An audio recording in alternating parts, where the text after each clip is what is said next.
the clashes that have been reported at the Afghanistan-Pakistan border. Once again, tensions in the western frontier of the subcontinent continue to simmer. A fresh clash has now been confirmed between Pakistan and Afghanistan. Pakistani border forces opened fire at the Torkham crossing. Several reports have indicated that the clash has taken place over a border checkpost. While Pakistan's military stays quiet on the matter, the Afghan authorities and the Taliban have reported the deaths of 3 civilians, including a woman and 2 children. Afghanistan has also maintained that it has destroyed 2 Pakistani border posts in retaliatory firing. Now, Torkham is Pakistan's main border crossing with Afghanistan. The Torkham border point is the main point of transit for travelers and goods between Pakistan and landlocked Afghanistan. This is not the first time that an exchange of gunfire has taken place. Last year in September, a clash escalated to a point where the border crossing was shut down, adversely affecting the flow of trade. Disputes linked to the 2,600-kilometer Afghanistan-Pakistan border have been a bone of contention between the neighbors for decades now.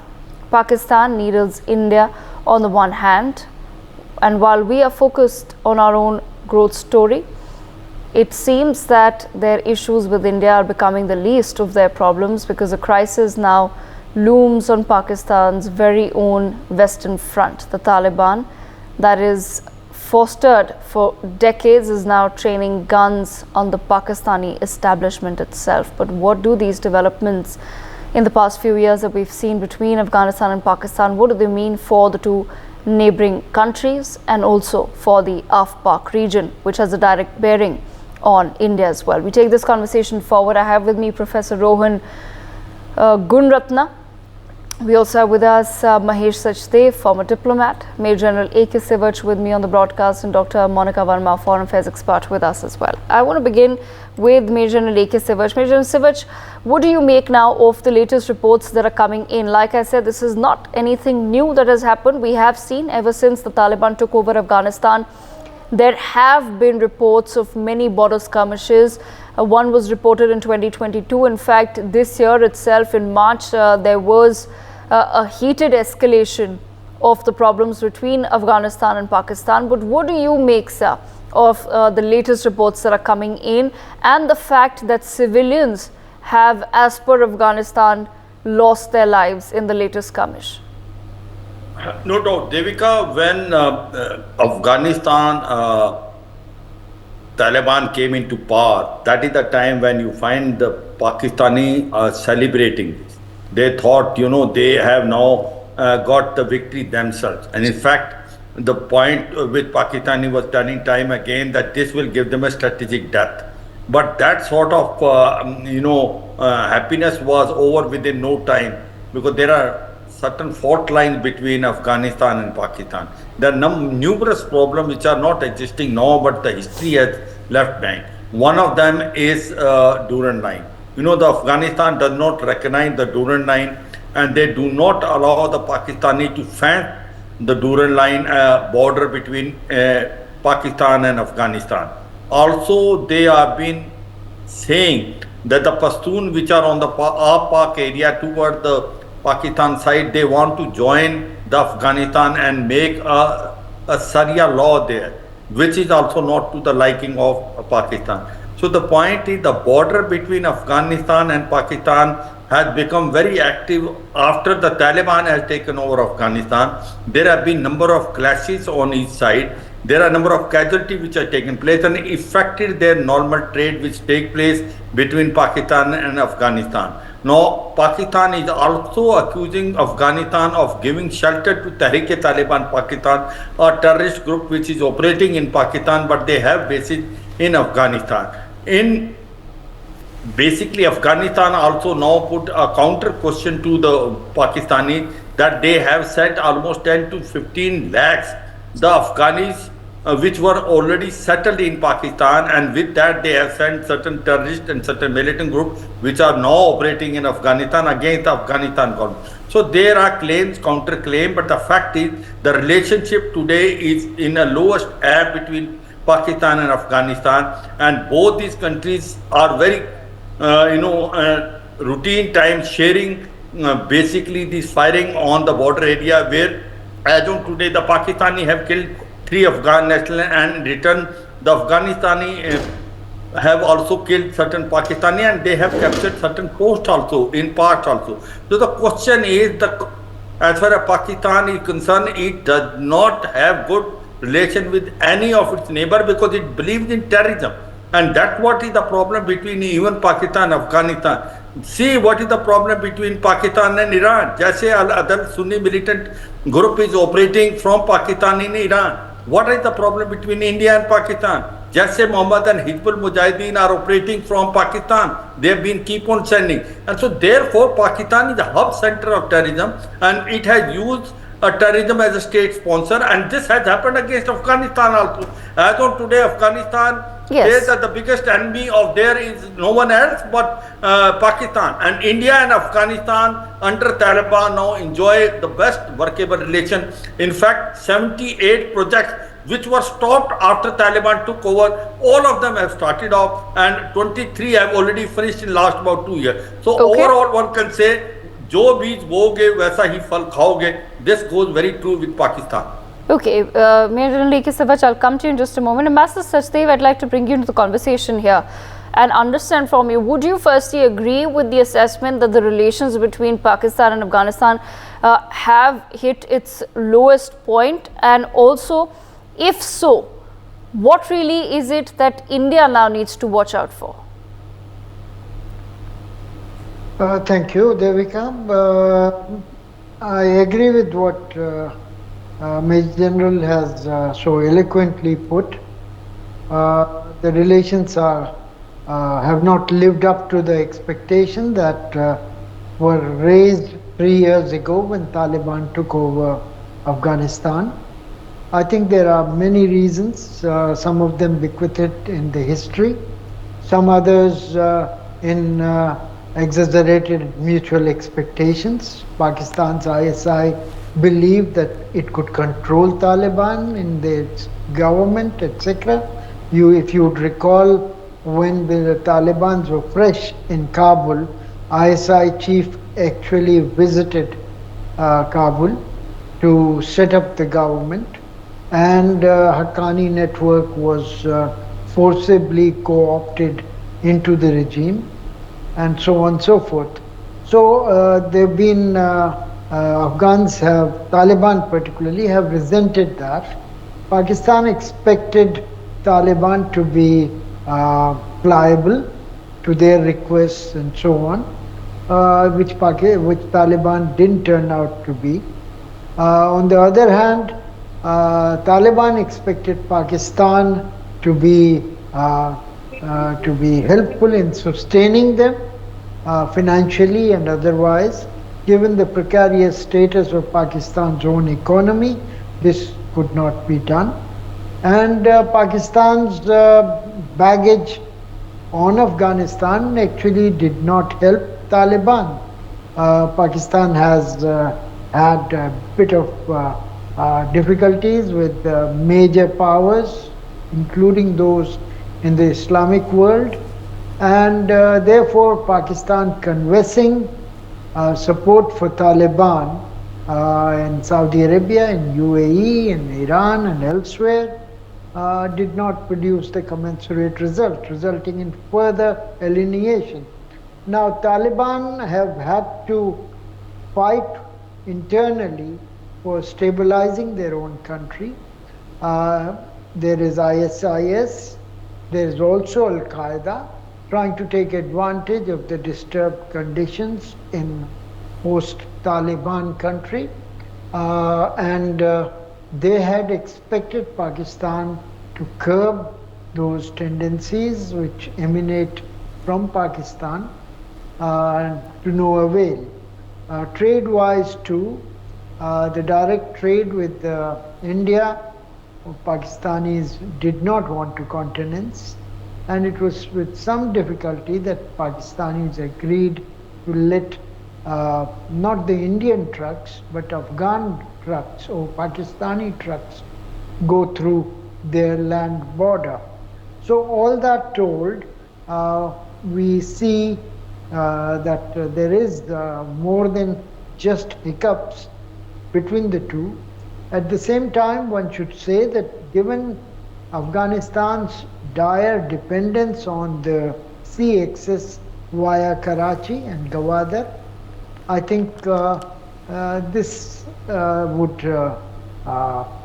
these difficulties would have an upper limit, and they cannot be expected to lead to open warfare between the two countries.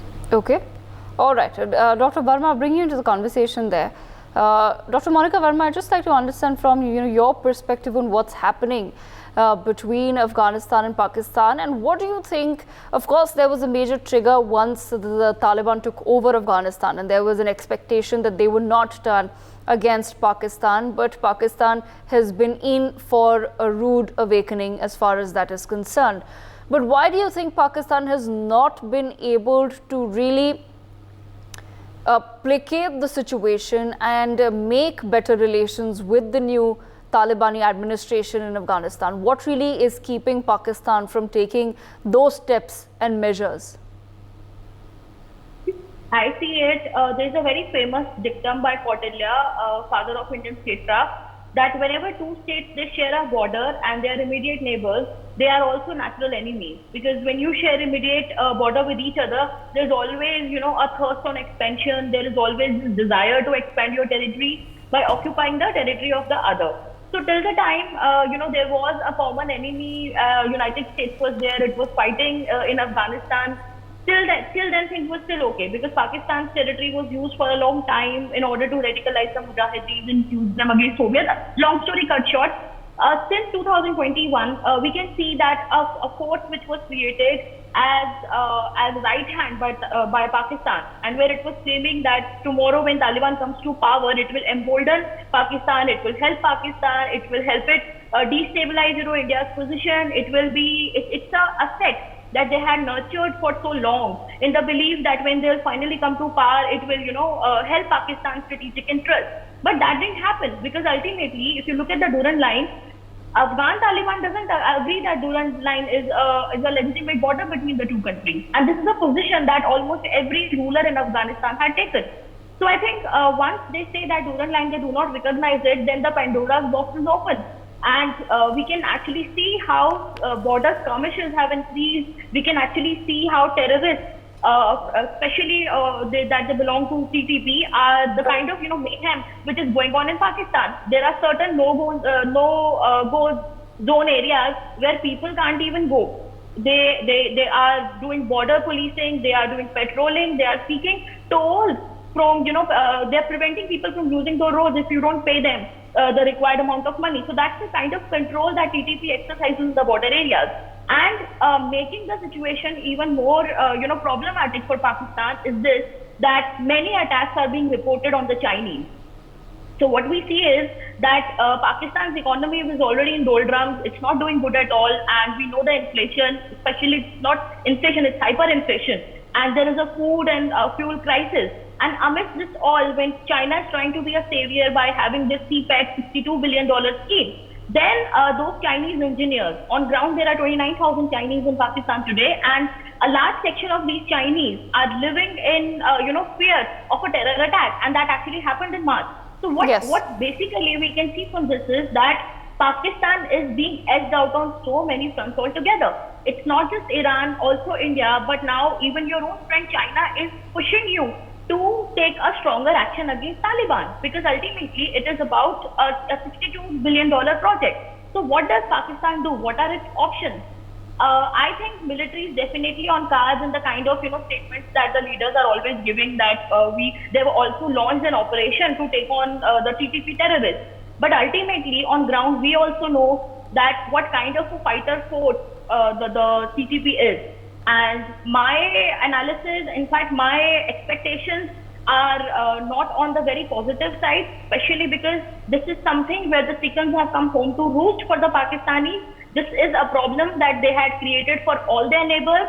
I've studied at a university where there were many Afghan students, and we shared a common strategic anxiety and a common vulnerability when it comes to the when it comes to the terrorist attack from Pakistan. So I think this is a karmic lesson being served to Pakistan, that it created Taliban in the hope that tomorrow it will serve as a message for it. But now Afghan Taliban is definitely on its own, and the TTP is the best kind of revenge which is being served cold to Pakistan. Okay, all right, Professor Rohan Gunratna, bring you into the conversation as well. Professor Rohan, I'd like to understand your perspective as well. Why do you think Pakistan has not been able to really come up with some sort of a workable relationship with the Talibani administration in Afghanistan, to the point that the border skirmishes continue, and the fact that Pakistani military is now being accused of opening fire on Afghan civilians once again?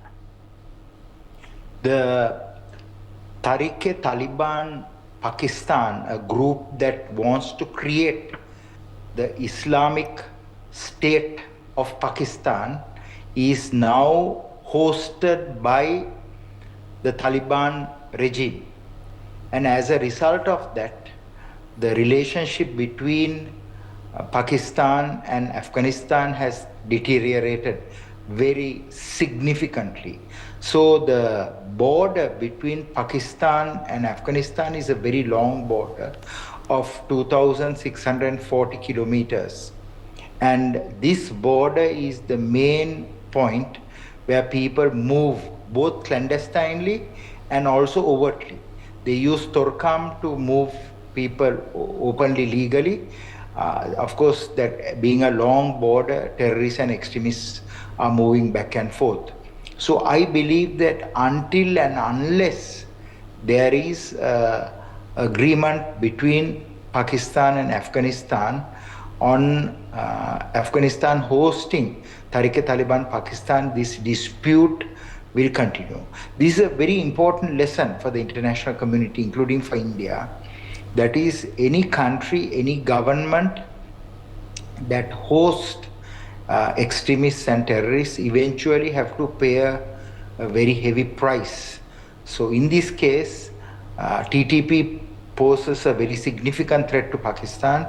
Many police officers in Pakistan has been killed, military officers have been killed, government establishments have been targeted, and today they are being looked after by the Taliban regime in Afghanistan, and that is why Pakistan is fighting with Afghanistan over this issue. So I hope that both these parties will talk to each other and come to a settlement. Otherwise, there will be more civilian deaths on both sides, and of course India will witness a war not far away from its own borders.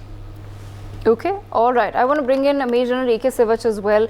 And your thoughts on the same, Major General Sivach. Why do you feel that Pakistan is now not being able to come up with a workable relationship with Afghanistan? Very correct. See, Devika, the interest of both the countries are not on the same page. They are different. The point today is that very rightly brought out that first is the difference in the Durand line.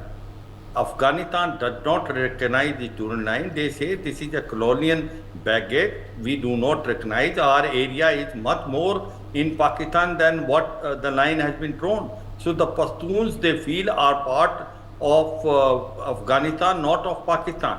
So therefore, first and foremost is that the Durand line is not recognized by Afghanistan.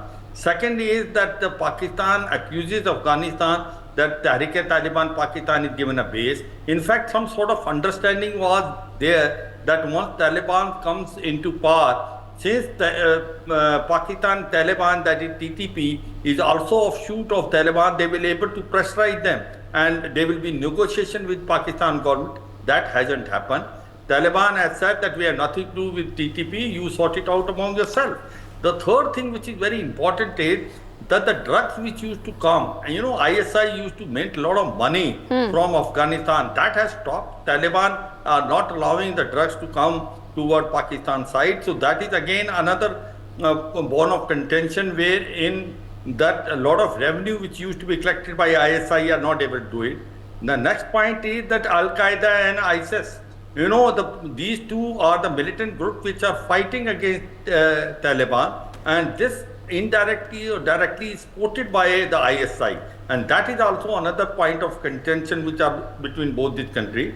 And the next is that the Pakistan not allowing the trade to go through Pakistan, which is either coming from India for other countries, and this is creating lot of economic strain between Afghanistan and Pakistan. We have opened a new front of a Chabar port that we are trying to now send a number of items including wheat, rice through Chabar port, through Iran to Afghanistan, bypassing Pakistan. And we want the Afghanistan should come into mainstream of basically in north-south transport corridor also. So the question comes is, the relationship which Pakistan thought that will be a strategic after Taliban comes into Afghanistan has become not now. Today they are not the friend, they are the adversaries and enemy of each other because their interests collide with each other. And this is the right time that India has taken a good move, that we have now opened a front with Taliban government in Afghanistan without recognizing it, having a workable solution. 78 projects which were stopped once Taliban came into power for about 6-7 months or 1 year have now started off. 23 have been completed. Now this is an opportunity given to us to make sure that you further isolate Pakistan, because Pakistan is nothing else but a hub center of terrorism, and it is on the verge of having a civil war. The way they are now sponsoring terrorism, not only in India but Iran, also in Afghanistan, and trying to do this business of drugs, which will not take them far off. So one can only say, Devika, one can say with lot of certainty, the relationship between Afghanistan and Pakistan are not going to improve. They are going to further deteriorate, and which will create more confusion on the border area, and there will be more casualty on the other side. Devika. Absolutely. Ambassador Mahesh Sachdev, is there a possibility then of any third party getting involved in what's happening between Afghanistan or Pakistan, or have most of the self-proclaimed and so-called superpowers of the world have now left them to their own fate and for them to figure it out? I think Taliban are quite isolated. They have some modicum of relations with UAE, Turkey, yes, and Qatar. And these three countries have the potential of playing a mediatory role if things get out of hand. Otherwise, I suppose at one level United Nations could be roped in, but that would be when a big humanitarian disaster takes place. Otherwise, I'm quite pessimistic about any outside role in this particular imbroglio. And I think both countries professing their own style of Islamic fundamentalism have also put a kind of limit as to what interpretation can they give to each other's reasonability. Thank you. Ambassador Sachdev, at the same time, what role do you assess will be played by China in the future? Because of course China is interested in moving its roads through some of these territories. China has its own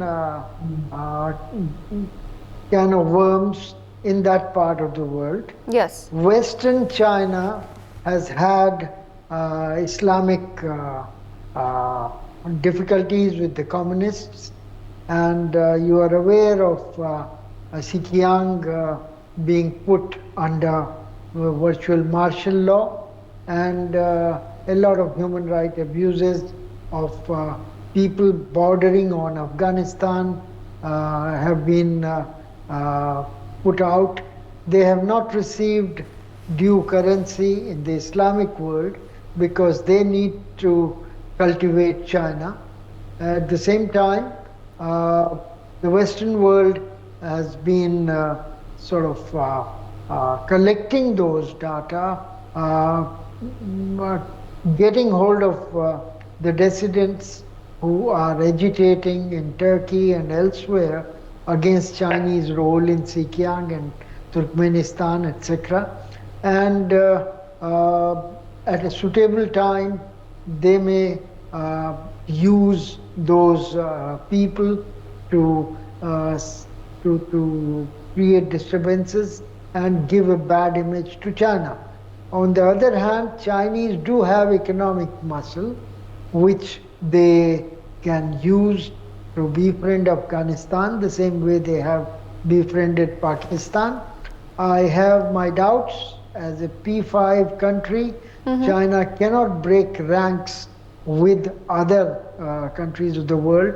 Almost the entire world is united in not recognizing Taliban government for its abysmal human rights record, as well as treating women in their own way of how do they interpret Sharia, allowing them no access to education, no access to hospitals, and no role in the society virtually.